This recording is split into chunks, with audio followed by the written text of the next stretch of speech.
Olá, estamos de volta com o programa Direto da Presidência, eu e o vereador Nunes Coelho. Vereador, vou tocar um pouquinho nesse assunto, na questão de educação, agora falar no geral, não só falar de bolsa de estudo. O senhor tem um slogan que o senhor usa no trabalho do senhor, nessa questão da cidade limpa, qualidade de vida melhor. Isso também não passa por educação, vereador? Isso também está ligado à questão da educação. Isso é a importância do senhor estar aqui hoje. O vereador Douglas Carbone e aqueles que nos acompanham, a educação, ela é mais ampla. A educação alimentar.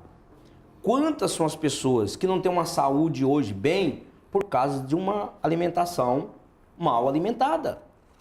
Então, eu costumo falar, você vê com a educação como ela é ampla, a área da saúde, por exemplo. A gente vê os governos debatendo para aumentar vaga nos hospitais, construção de hospitais.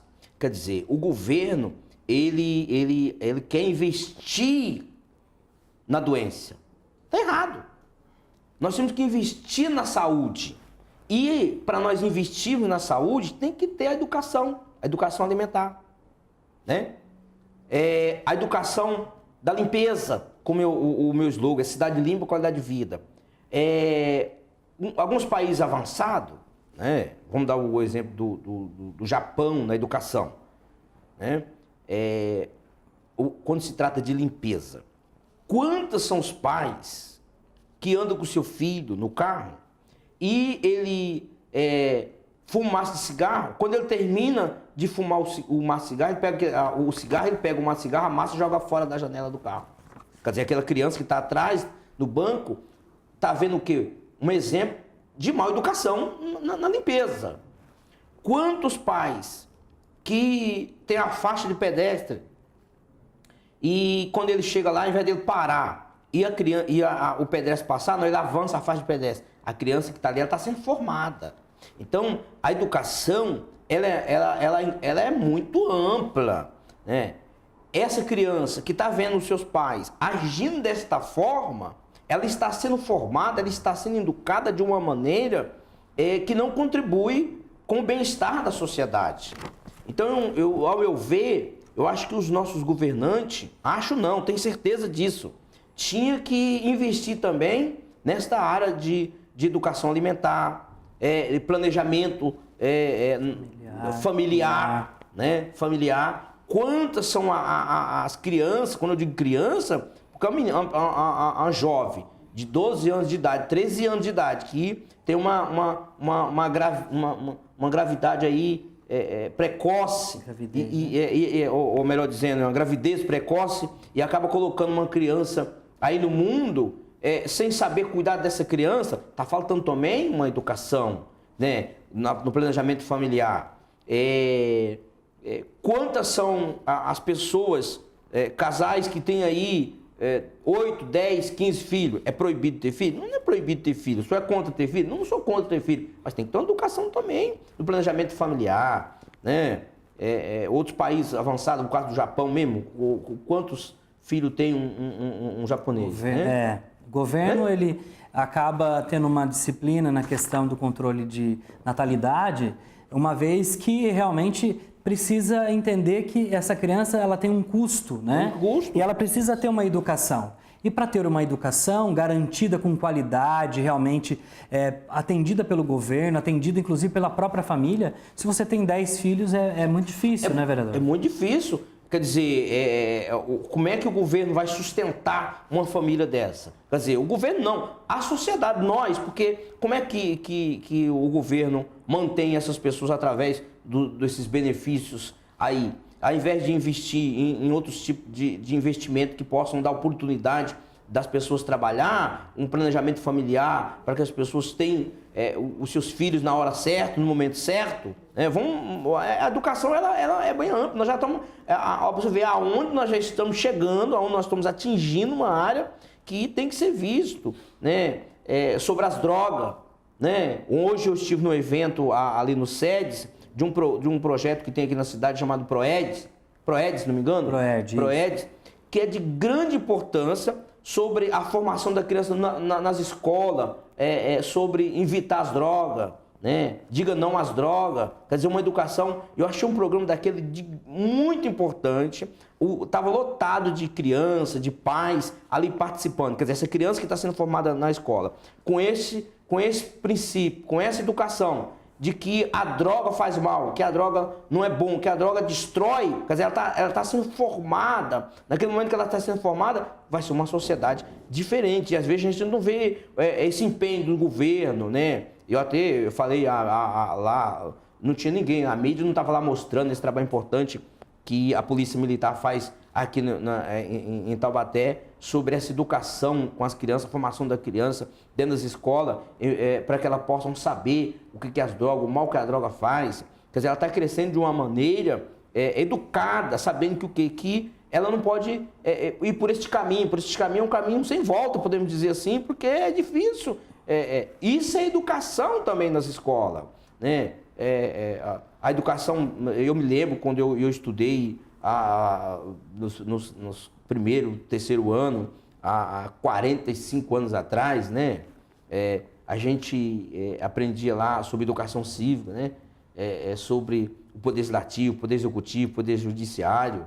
Então a gente já sabe. A primeira vez que eu ouvi falando do poder executivo, do poder judiciário, foi com 6, 7 anos de idade na escola, né? Que eu estava começando na escola. Tudo isso, eu acho que a gente tem que estudar mais, ou planejar mais, para que nós tenhamos aí uma sociedade formada, uma sociedade com princípio, né? A gente vê aí tanta violência, né? Através da mídia, a televisão, os pais, o marido, a mulher, tantas coisas que traz aí um desconforto, uma tristeza na sociedade, na família. Então, tudo isso é dever do poder público. O poder público tem que se empenhar, o Estado tem que se empenhar mais desta forma, não proibindo, às vezes, ou impondo como o pai deve orientar o filho, mas dando a oportunidade dele ter essa estabilidade, essa condição de fazer aí com que os seus filhos, com que cresça uma geração com moral, com ética, com princípios, né? O princípio cristão também é muito importante, né? Com certeza. Então, envolve muito. Eu acredito que a sociedade, vereador, precisa entender que a responsabilidade é conjunta do poder público e também da família, né? A família tem uma importância muito grande dentro desse processo, né? Eu sou professor há muitos anos do Estado e eu vejo assim, o pai chega na escola e fala para mim, se o professor não aguenta mais meu filho, olha, se você não aguenta o seu filho, você não pode transferir a responsabilidade para o Estado. Nós precisamos sentar e resolver o problema. Porque esse adolescente dá problema. Não existe um adolescente, ainda não foi apresentado um adolescente que não tem um momento da vida dele, ou um jovem, que ele tem altos e baixos. E o pai, muitas vezes, como o senhor falou muito bem, tem um filho muito jovem, não sabe lidar com os problemas daquele filho e acaba falando, não... eu vi vários pais, colegas, professores, que deve acompanhar esse programa. Eu estava tomando café na casa de um pai, né, de um amigo meu. Ele falou assim, não vejo a hora de chegar logo acabar essas férias, porque eu não aguento mais meu filho. Eu falei, mas você não aguenta mais seu filho, você quer mandar para a escola? Quer dizer, isso está errado. Errado. Né? Porque errado. O pai ele precisa ter um momento de levar esse filho. Me lembro que meu pai me levava a gente no horto aqui em Taubaté. Ficava com a gente lá sem fazer nada no horto, só a gente andando, vendo os patos. Naquela época tinha um macaquinho. E aquilo para nós era uma diversão, porque ia todo mundo de bicicleta. E essa vida atribulada de internet, rede social, os pais não têm tempo para o filho, tem que trabalhar. E antigamente a mãe ficava mais tempo, né, vereador? Agora a mãe tem que trabalhar também para compor a renda familiar. E muitas vezes esse filho é educado pela rua e não tem alguns valores que vão se perdendo. Então, eu acredito que a sociedade precisa acordar, e o senhor falou muito bem da questão de educação, englobam várias coisas, exemplo agora, o senhor falou da saúde. O governo erra mesmo quando investe na doença, não investe na saúde. Hoje, o Brasil, a gente está muito tímido no Estratégia Saúde da Família, que é os programas onde o médico, o enfermeiro, o auxiliar de enfermagem, o agente comunitário de saúde vai até a casa dessas pessoas, até porque o ambiente familiar, muitas vezes, você tem um paciente que tem uma pressão alta e o problema não é, de uma questão, por exemplo, ligado a fator biológico dele. Ali está ligado numa questão, por exemplo, ele passa muito estresse, fica muito nervoso, tem uma situação familiar destabilizada e acaba atingindo a questão de saúde desse paciente. Muitas vezes é um problema respiratório, muitas vezes o ambiente familiar é fechado, aquela casa é fechada, tem mofo, então muitas vezes você identifica ali. E estratégia de saúde da família vai até a casa da família, identifica esses problemas e pode colaborar. Enquanto o governo estiver gastando milhões para sustentar esses pacientes no pronto-socorro ou nos hospitais, nós vamos estar investindo na doença e não na prevenção da saúde. Chovendo no molhado, né? Chovendo no molhado. Chovendo no molhado. Um exemplo, o senhor deve receber todo dia, e eu também, acho que todos os vereadores dessa casa, pedido de academia ao ar livre. A sociedade está mostrando para o poder público que ela está querendo mudar o ritmo de vida dela, né? Fazer uma atividade física, muitas vezes realmente participar desse processo, usar as áreas públicas e garantir saúde para ela, né? Eu tive um cardiologista há uns 7 meses atrás e ele falou, não existe outro caminho para você.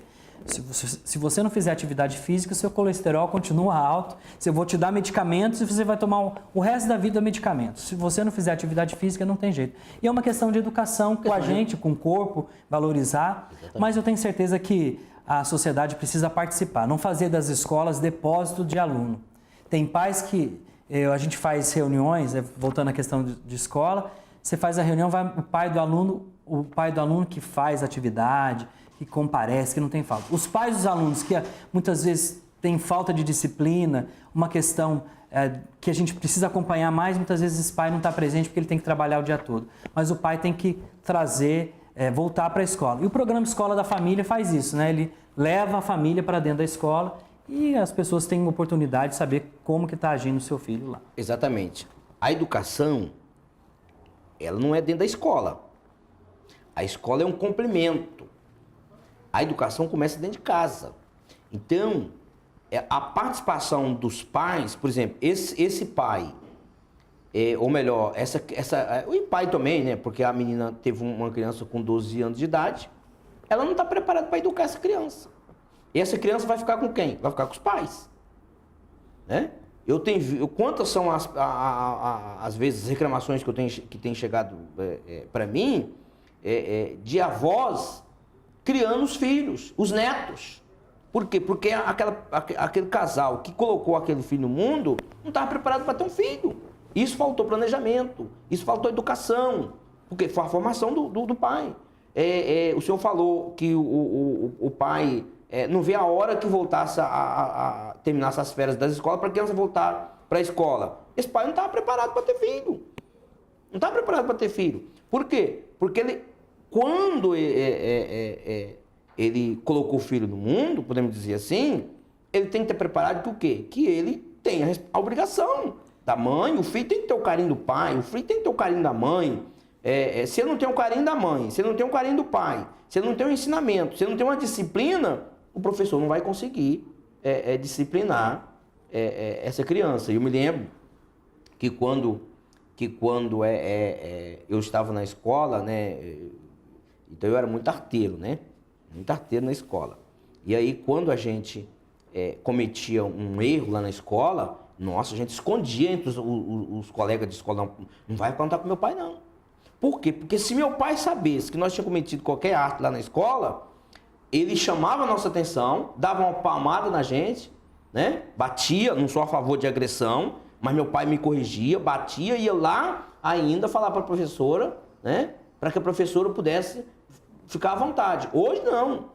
Hoje, se o professor chamar a atenção de um aluno na escola, meu Deus, é crime, é bullying, vai lá para a porta da escola esperar a professora sair para poder agredir a professora através de palavras e às vezes agride até fisicamente mesmo. Os pais fazem isso. Quer dizer, os pais estão jogando a responsabilidade da educação, da formação da criança para os professores, para as escolas. Então fica um pouco descontrolado. Então eu acho que esse trabalho que é feito dentro das escolas, nos finais de semana, através do programa da família, é importantíssimo. É de grande importância para a sociedade, porque aproxima, une uma coisa com a outra, né? O professor, o aluno, o pai, a mãe ali presente, as atividades, né? Que são feitas dentro das escolas. Então isso acaba gerando na criança uma expectativa totalmente diferente do que a gente vê aí acontecendo nas escolas, né? Esses tempos prendeu uma criança aí com uma arma dentro aqui em Taubaté, se não me engano. Isso. Com uma arma dentro da escola da Cidade de Deus. Da sacola. Aí, pô, o pai não. Pô, essa criança que saiu de casa, o pai não viu as crianças saindo, a mãe não vê as crianças saindo. Por exemplo, a mãe, quando a gente ia pra escola, viu o lanchinho, a gente colocava na escola, dentro da sacola, acompanhava sacola a gente. Sacola plástica, né, vereador? Isso, acompanhava a gente até na porta, entendendo? Ia com a gente. Naquela época não tinha transporte, a gente ia de pé. A gente ia de pé e voltava, né? Eu me lembro que nós passávamos dentro de uma fazenda e tinha uma plantação de pocã e nós voltava da aula com a fome, mas nós não tocava na pocã. Você vê a educação, como é que era, né? Porque o pai tinha falado para nós que nós não podíamos pegar aquilo que não era nosso. Com certeza. Não poderia pegar. Então, por que a gente não pegava? Porque nós aprendemos dentro da nossa casa. Os nossos pais ensinou para nós que o quê? Que nós não poderíamos tocar naquilo que não pertence a gente. Então nós passávamos dentro da fazenda, naquela plantação de pocã, com fome, com sede, mas nós não tocávamos. Mas por quê? Não foi lá na escola que nós aprendemos. Nós aprendemos, meu pai falou para nós. Então, hoje não, hoje é diferente, hoje é complicado. Então nós temos que resgatar. E eu acho que o Taubaté, eu acho que esse programa que foi implantado na nossa cidade, ele é um começo, é um pontapé. O primeiro pontapé que foi dado e vamos dar continuidade.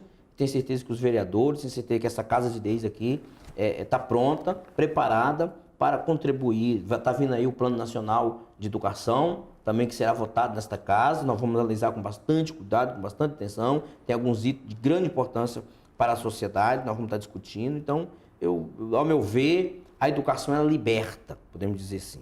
Ela transforma, né? Se o povo brasileiro, né, se envolver mais, se os governantes, se os representantes voltar mais para esse aspecto, nós teremos um país aí de primeiro mundo, né? Pode ter certeza disso, né? Por quê? Porque quando você é educado, quando você aprende, quando você tem conhecimento, você não é enganado, né? Verdade. Você conhece os seus direitos, né? Quantas pessoas que a gente vê falando aí de direito, mas ela não sabe, só vê das obrigações dela, mas o direito dela não sabe. Por quê? Porque ela não conhece. Quando ela tem esse conhecimento, ela vai buscar os seus direitos, ela vai reivindicar o seu direito. Então a educação engloba tudo isso e eu acho de grande importância para a nossa sociedade brasileira hoje, principalmente a nossa cidade de Taubaté, onde nós moramos, onde nós vamos desenvolver, onde nós trabalhamos, onde nós apresentamos os projetos de lei, onde nós acompanhamos aí os debates empresarial, a sociedade civil, através da prefeitura, o prefeito, através dos seus projetos, das suas ideias. Então, nós temos que se unir, né? Tem as divergências políticas, mas nós não podemos deixar que a divergência política venha influenciar a sociedade. Não, nós temos uma obrigação, nós temos um dever de fazer uma boa representatividade e de contribuir para o crescimento, para o desenvolvimento, para uma estabilidade com qualidade de vida na nossa cidade.